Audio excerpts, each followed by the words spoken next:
प्रेक्षक नमस्कार। आपण जर माझ्या पाठीमागे पाहत असाल तर या ठिकाणी सभेची जय्यत तयारी सुरू आहे आणि ही सभा ज्यांच्यासाठी होणार आहे ते सभे नेमके काय स्वरूप असणार आहे हे आपण जाणून घेणार आहोत। खरं तर भोसरीच्या राजकारणातील वस्ताद म्हणून ज्यांचं नाव राहिलेलं आहे आणि देशाच्या राजकारणातील जे वस्ताद आहे खरं तर शरदचंद्र पवार साहेब ते या ठिकाणी येणार आहेत। आपल्या समोर माजी आमदार विलास लांडे पाटील साहेब, काय सांगाल, काय सभेची तयारी आहे? नमस्कार।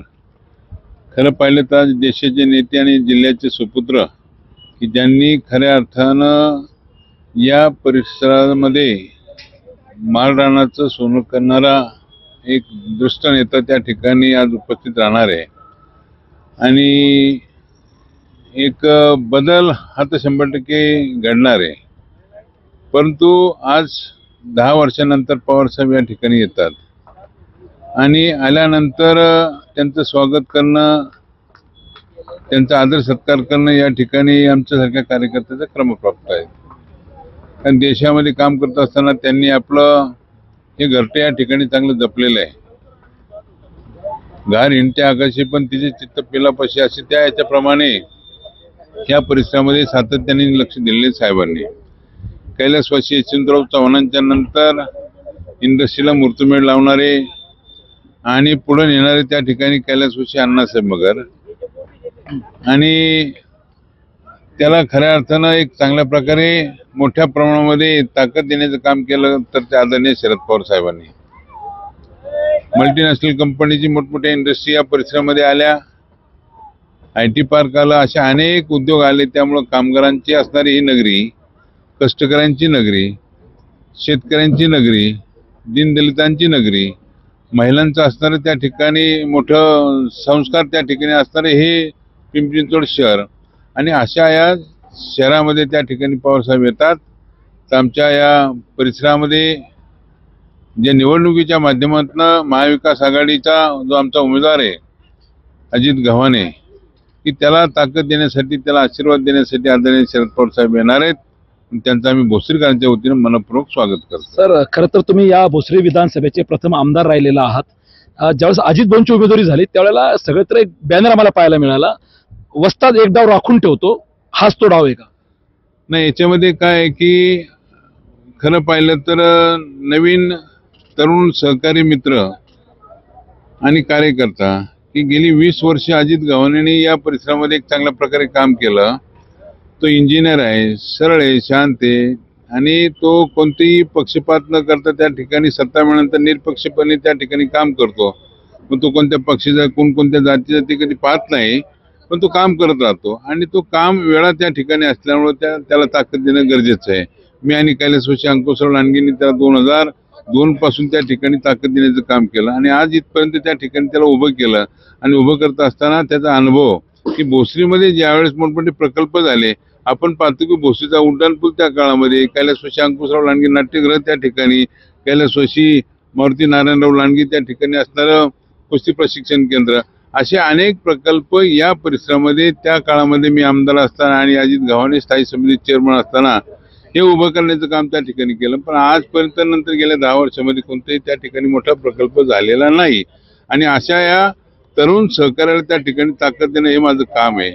माझा कार्यकर्ता म्हणण्यापेक्षा त्याला पुढे नेण्याचं काम त्या ठिकाणी आदरणीय पवार साहेबांनी माझ्यासारख्या कार्यकर्त्याला शिकवलेलं आहे की तरुणांना त्या ठिकाणी संधी देत चला। माझं काही वय झालेलं नाही, परंतु तरी सुद्धा एक तरुण या परिसरामध्ये आणखीन जोमाने काम केलं पाहिजे। कारण नागरिकरण मोठ्या प्रमाणात वाढत असताना अशा तरुणांची सुद्धा गरज आहे की या परिसरामध्ये मग महिला असतील, तरुण असतील, तरुणी असतील किंवा सर्वसामान्य ज्येष्ठ नागरिक असतील, अशांना त्या ठिकाणी सांगड घालून तो पुढे नेणारा कोण असेल तर तो अजित गव्हाणे।